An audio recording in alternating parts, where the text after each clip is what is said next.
Hello everybody.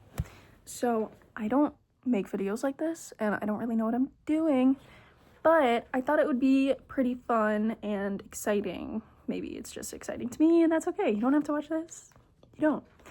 But if you are here and you are interested, today I thought it would be fun for us to do like a little commentary reaction video to Olivia Rodrigo's new album. You seem pretty sad for a girl so in love. Obviously, this is not like a pure reaction video because this album came out like a few weeks ago and it's all I've been listening to, so I can't give you my raw reaction, and honestly, I don't think any of you wanted to see that. Anyway, I don't think anyone really needed to see me wailing in my bed at 3 in the morning for consecutive days. So, commentary is the best we're gonna get, but I will play some snippets of the songs and kind of walk you through my thoughts on it, and obviously, like, comment below what you guys think. That's all I have to say, so let's just get into it. My cat's toys are going off in the background, so if you hear obnoxious noises, it's that. Let's get started. So I just did a listen through of the album again. I also have it on vinyl, so I've listened to the vinyl. Wrote down some notes. Wait, let me pull up Spotify so I can like play snippets of these songs. And probably change the key so I don't get in trouble. I actually don't know how any of that works, but I do know that before when I've included music in my videos, they get like silenced. So we're just gonna like see what happens, I guess. I'm just not bougie enough to like know how to put the audio in the video. So you're gonna be hearing this from my laptop. Okay, for starters, Drop Dead. So this was her first single that came out of this album, and I just have to say that this song actually got me through finals. Like, when it was released was perfect because she announced the album and it was like months out and I was like, oh no, like I have to wait so long. And then she dropped the single and I was like, actually everything's okay. I played this song on repeat when it first came out. I just think it was like not what I was expecting her first single to be for this album, and it was really intriguing to kind of listen to this sound of hers. Also, I really love in the chorus, you can hear like a lower harmony if you listen closely, and I love that. I think it's very unique. I also love her use of like opposite language. I love the way she like, most alive I've ever been, kiss me and I might drop dead, like alive, dead. Like she feels so alive, but like it could kill her, you know? I feel like in her previous albums, especially Guts, she did a lot of like, almost, I don't know what the word is for it. I don't know if there is a word for it, but like the talk singing. It's not like rapping. Like she's not rapping, but like the kind of like talk singing, you know? So I was kind of expecting that, and I really loved how she did that in the second verse. The music video was amazing, gorgeous, stunning. I really loved the last chorus, like the kind of like mellowed down one. Let me see if I can find it. Like the lower harmony and all the other choruses.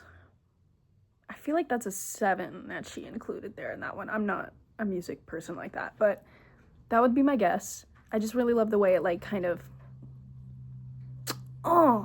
it hits that chord differently during that last chorus. Also, girl, Pisces and a Gemini. Girl, Pisces and a Gemini. Did we think that one through? No offense to the Geminis. Actually, maybe there is offense to the Geminis. Anyway, moving on. Stupid song. Okay. I liked the contrast, like, after Drop Dead, because I listened to this in order. So, after Drop Dead, like, the more piano, slow start to Stupid Song, I really liked that. The first line is just, like, kind of just gave me chills. Like, I guess I just wasn't expecting her to start it off from, like, a lower range of her voice. I wrote down that the verses almost give, like, a Lizzie McAlpine vibe. And I don't like comparing artists to other artists because, like, they each have their own music, they each have their own styles, and they're all beautiful and amazing and unique and individual.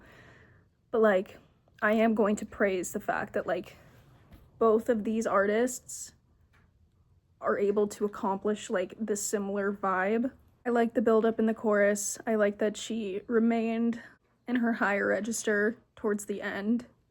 I also feel like this song just, like, paints a good picture of, like, not loving, I guess it's not love yet, but, like, being into someone and listening to love songs, like, yearning, but, like, even after all the yearning, like, nothing really, like, no specific song really captures exactly how you're feeling, and that kind of, like, unglamorous side of the yearning, like 7 nights alone in a skipped meal, sleeping in your dress and your high heels.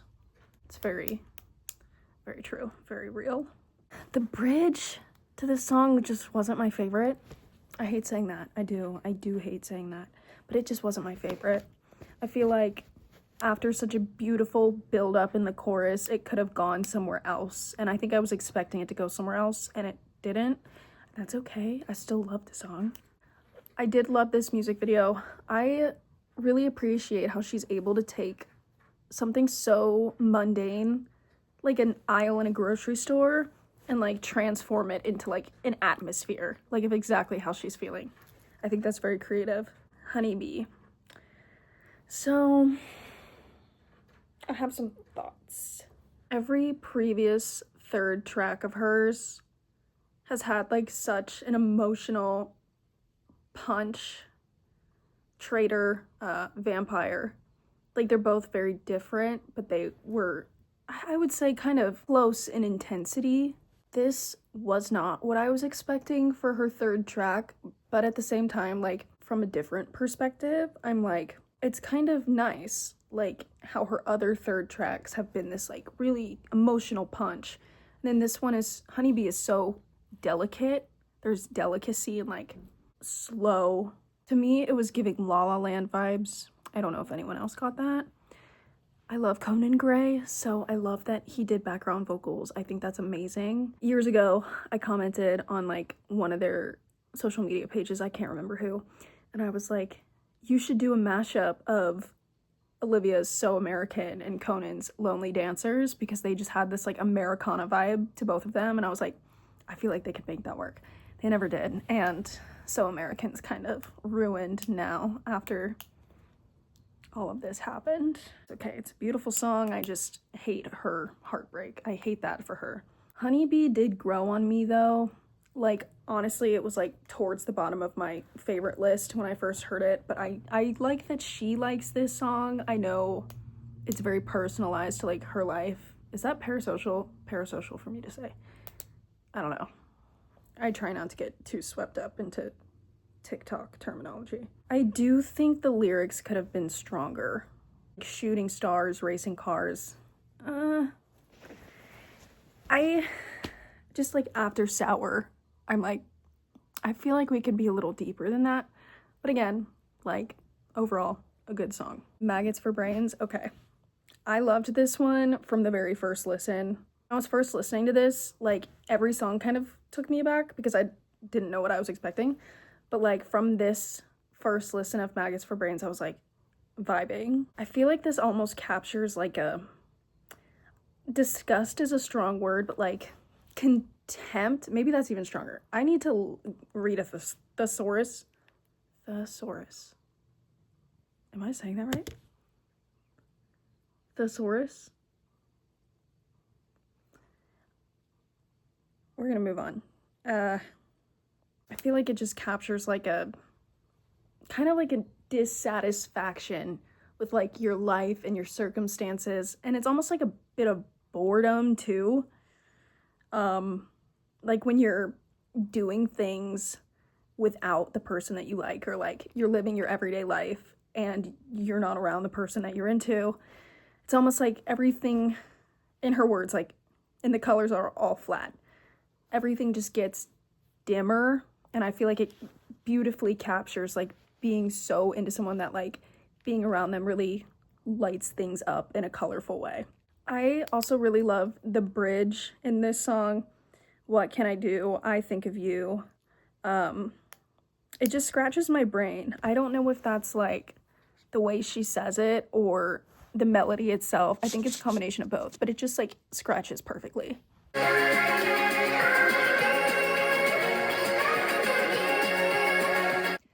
I also love the way this song ends. You plus me equals heart.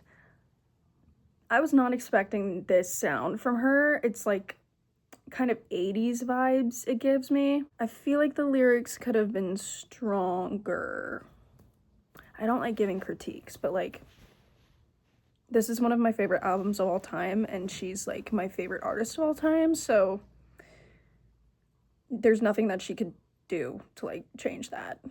Obviously it's still charting and like amazing and global, and she's famous, so like it's cool, and nobody cares what I have to say about this anyway. This is just for fun. It's just for fun. She mentioned in an interview that like the yacht rock music taste line was just kind of like made up, but I feel like I kind of wish she picked something like actually true to her and a little more relatable, because like personally I don't even know what yacht rock music is. So like that's kind of what I mean when I say I wish the lyrics were a bit stronger. This song, I think this song has my favorite bridge in the entire album. Like specifically this one part where she goes, whatever. Like she's screaming that. I love that. I think that's so bomb. Hold on. My way. My way. What? Okay, this song was the most, actually, this song was so jarring when I first listened to it. I was like, what in the funky town chords is going on here? I was just like my actual face when I heard it, I was like not in a bad way at all. Just like so kind of shocked. I was just like a little shocked. Yeah, I was so taken aback by the opening chords. I really love the tension feel of them. Like, honestly, it kind of gives like Aliens UFO vibes.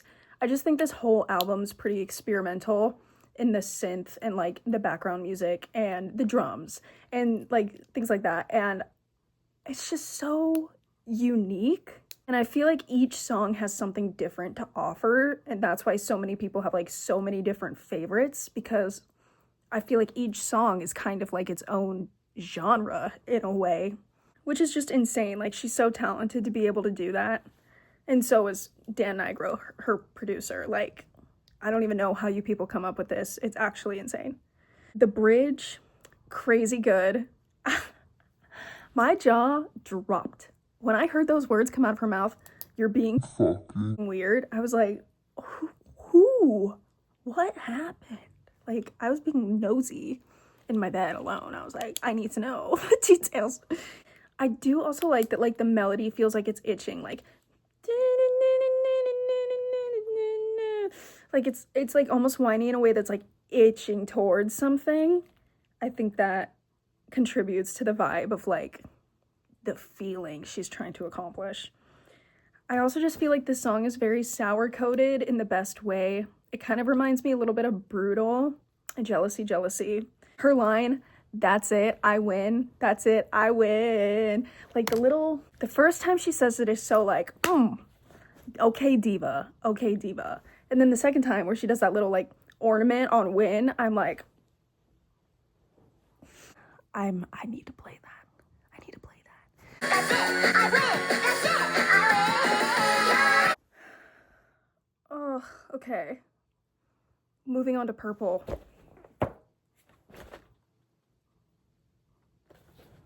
Purple, are you kidding me?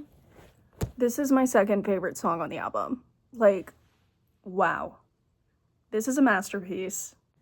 I feel like this is a perfect representation of like moving in with someone after you've been with them for a while, and the kind of like complacency that comes with that. I don't know, it just like paints a very specific picture of like you're together all the time and you're doing the same things all the time. Like, you kind of fall into this routine with someone, and that can lose excitement over time if it's not nurtured. That's kind of deep. I didn't mean to get that deep with it. I'm totally not speaking from experience. That'd be weird and crazy. The chords that she puts into made our paths intersect. That's not the right notes. That's okay. You're red and my blue. Like, those two lines, made our paths intersect, red and my blue. Specifically, like, the slides in her voice, in the melody, but also the chords, that middle, like, dissonant chord. I don't know. Like, the way that that's phrased and sculpted, it's kind of like unease in a good way. Like, I need to show you what I'm talking about.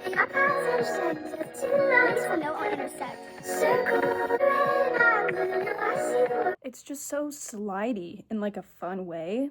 I had big dreams till I tied myself to you. Ooh, okay. That doesn't hurt at all. That one line, I feel like, captures. You get so immersed.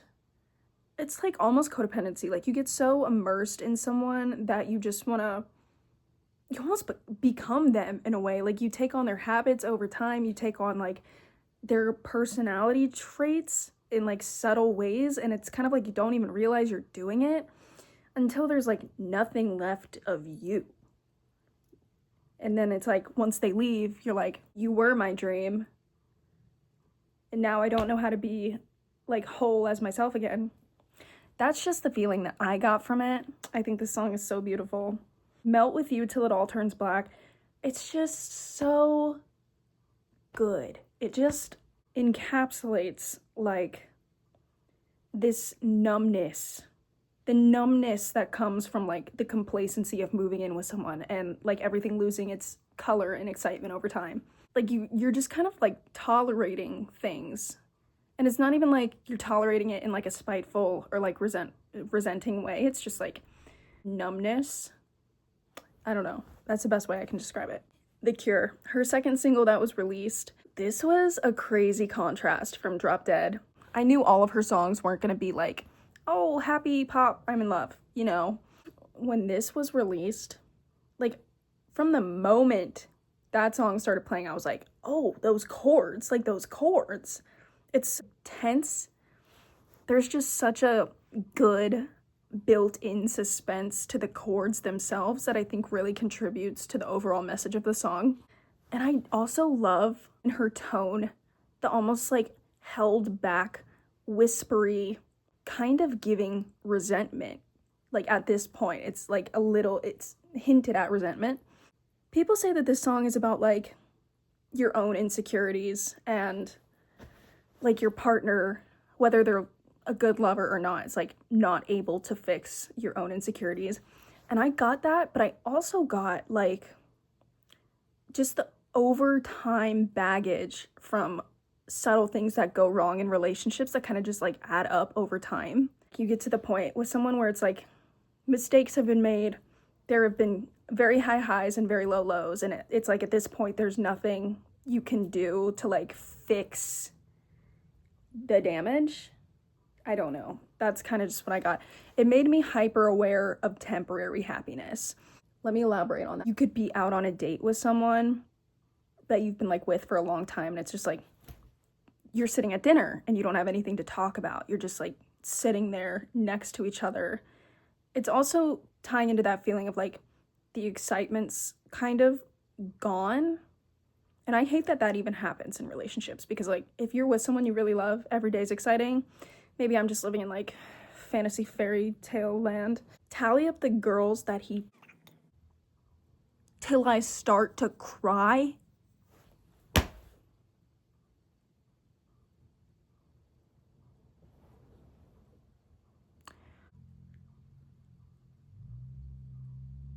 Damn. I love her vulnerability. It's just so vulnerable in a way that nobody likes to admit. And I love that she does that. Upon my first listen of this song, I really wanted more from the bridge, the I'm unraveled bits. I think it's beautiful and the way it builds is nice, but I didn't really I think I was expecting more of a build or like more substance to the bridge itself. But then when I listened to this song in the context of the album, I was like, after Purple and like the kind of holding back quiet feel of Purple, you can hear during the bridge, the I'm unraveling part, that like everything is actually coming undone at this very moment in time. And those two songs back to back, I think, were really good track choices just because of their contrast.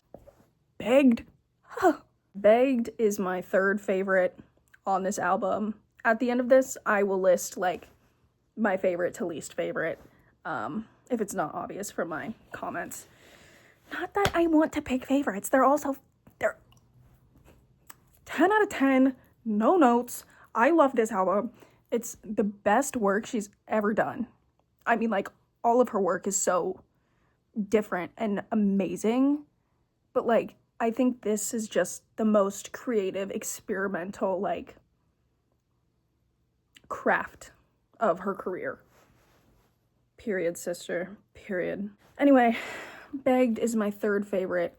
I saw this live performance, not like in person. Like, I saw a video of the live performance. Could you imagine if I saw that in person? Oh, I don't think I would have made it through that, actually. Maybe it's a good thing I wasn't there. My jaw was on the floor. I just like, oh. This one line in this song, I'm an anchor in the ocean, is so perfect because I feel like the whole song just feels like you're sailing on a boat in the middle of the ocean in the middle of nowhere, and you're just like stranded in your own feelings. Like, just so stranded in your own feelings. So raw feeling. Her vocals, oh my god. Live, insanity. So good. So impressive. Like, she's always been so good at like going from chest to mix to head in like one fluent sentence, and it's just insane. I don't know if that's Disney training. I don't know if she's just like born a goddess. I think she was just born a goddess, personally. Yeah, like this chorus, specifically the part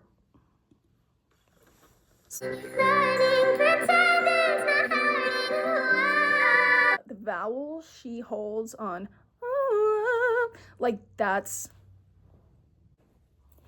how do you summon emotions out of me that I didn't even know I had?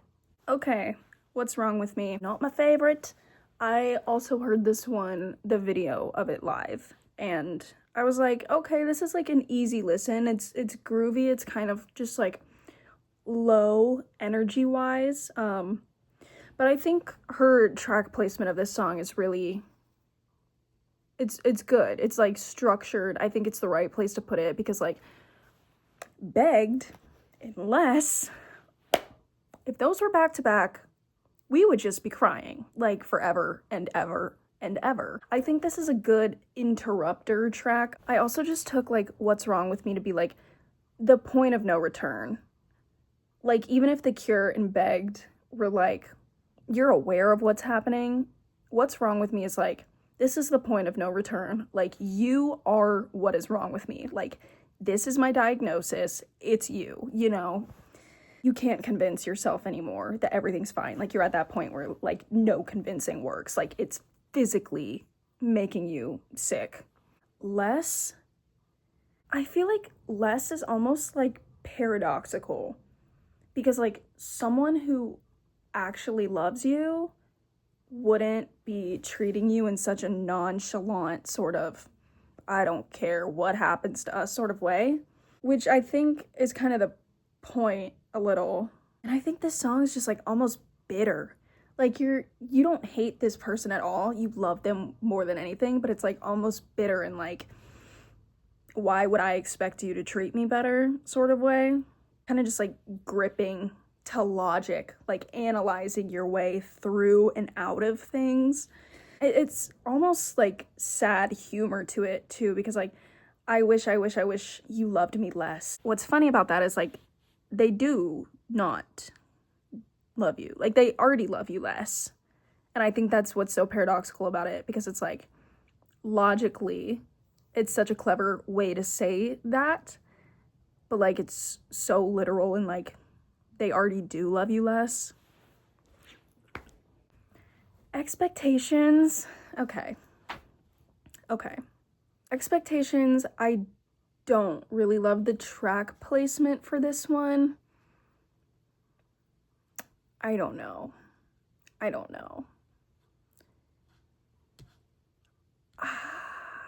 Like, I don't really know where else she would have put it. Maybe I just don't think this song really fits into the theme of the album perfectly like the rest of them do. It's a good song. I just don't love the track placement or like the specific point in the storyline of things. The music is fun, no doubt, very experimental. Love that it's kind of like an upbeat break. The one line, I do really love this line, and I will be adored, adored, adored, adored, adored. Like, her chanting that, it's just so like powerful and like cute and fun and funny. Let me play it.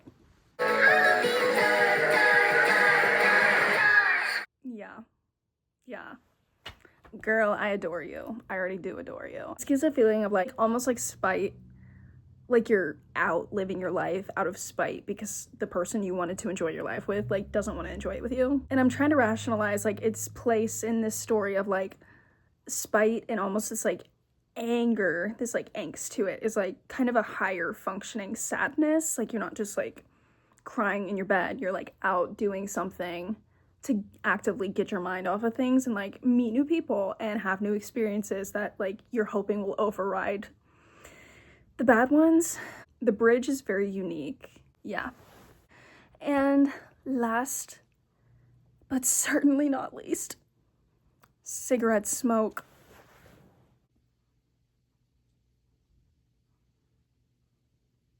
Actual footage of me hearing this for the first time and just like wailing, actually wailing to my ceiling. Cigarette Smoke is my all-time favorite song of hers. Like, all-time favorite across the board, across all 3 albums. It is her best song. It's her best song. I also felt like this gave like a bit of Radiohead, and I love Radiohead, but like it's almost got like a No Surprises kind of feel to it. And there's something about, I think it might be like the chords or like the melody, the way it's maybe like a minor key or something like that. I'm like, again, I'm not really enough of a music theory person to kind of decode the connection, but it's just so like, man, I give up. Like, man, I give up. And I know, like, reading reviews and like interviews on this song, like people are commenting like, this feels like she's like finally like accepting what has happened. This does not sound like acceptance to me. This sounds like I am forced to keep moving on. Like, I am forced to keep going. If you want to call that acceptance, that's not what I call acceptance. Yeah. The "you will never know my sorrow, why'd I try it all."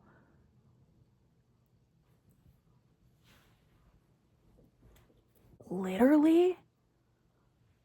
Oh, that is so painful. The way she belts "why'd I try it all," you can hear it in her chest. It's like vibrating her bones, like just this like waving the white flag, like surrendering to the sky, like, why did I do this? Like, what was the point? It really gives like, what was the point?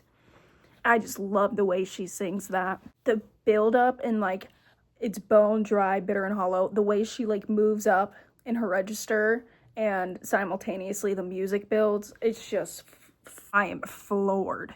I am actually floored. It hurts so good. I don't even know. What was I gonna show you?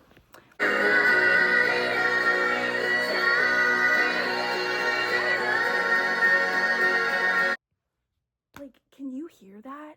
Can you hear that? Like, it's just like, I like am picturing like that scene from Wicked where like Elphaba's standing on the cliff and she's like singing what song is that? The Wizard and I. Obviously this one's way less happy. But like that just like to the cliffside, you're screaming this. Yeah. Yeah. Also, so the memories go dark. Oh, so hauntingly beautiful. So hauntingly beautiful. Like it almost gives like a music box. Like I feel like this song just kind of sounds like a music box. It's like a music box that you like had a deep attachment to like in a decade prior, like a prior life. I don't know, get all mystical with it. But like a music box that you had like a deep attachment to and you just like found it in your closet when you're cleaning randomly on a Tuesday and it just like stops you in your tracks and you get just flooded with all these emotions. Deep sigh, man. I am screaming this song in my car like every day. I also love the way like Go Dark lingers at the end. It's like that winding. It's like a winding. I particularly love it because I have the vinyl, and on my version of the vinyl at least, some of the songs are different a little bit. Like they cut shorter or there's like a note change here or there. This one specifically, she sticks very close to notes in the vinyl, but listening to it like on streaming, it's kind of like, I don't want to say whiny because it's not whiny, but it's like that sliding down like the notes a little bit, like not just so like do mi sol, you know. And also on the vinyl, like the lingering, the go dark, that isn't there at all. Like it just, the song just chops. But like here,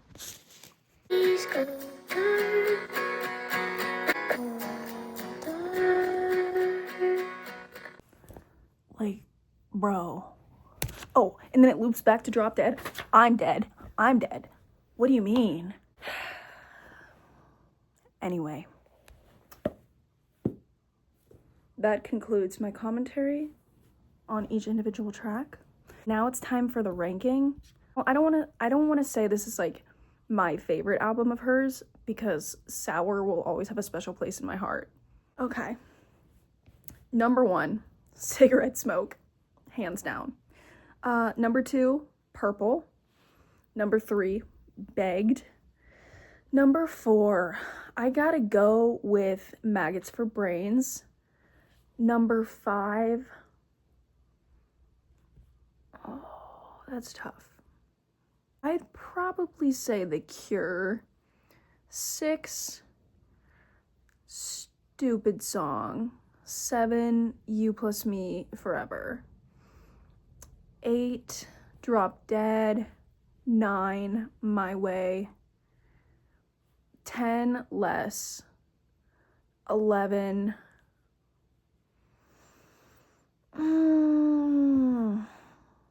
11, Honeybee. Honeybee's 11.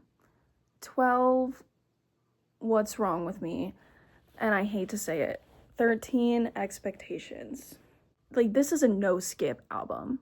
Like, I have listened to this straight through over and over all day since it came out. Like, no-skip album. This is just if I had to rank them. And yeah, I think that's all I've got for you guys. But if you've made it this far, thank you for watching. And you know, like spark some conversation. Like comment down below what you guys think of this album if you've listened to it. Thank you for watching. I hope you enjoyed. Bye.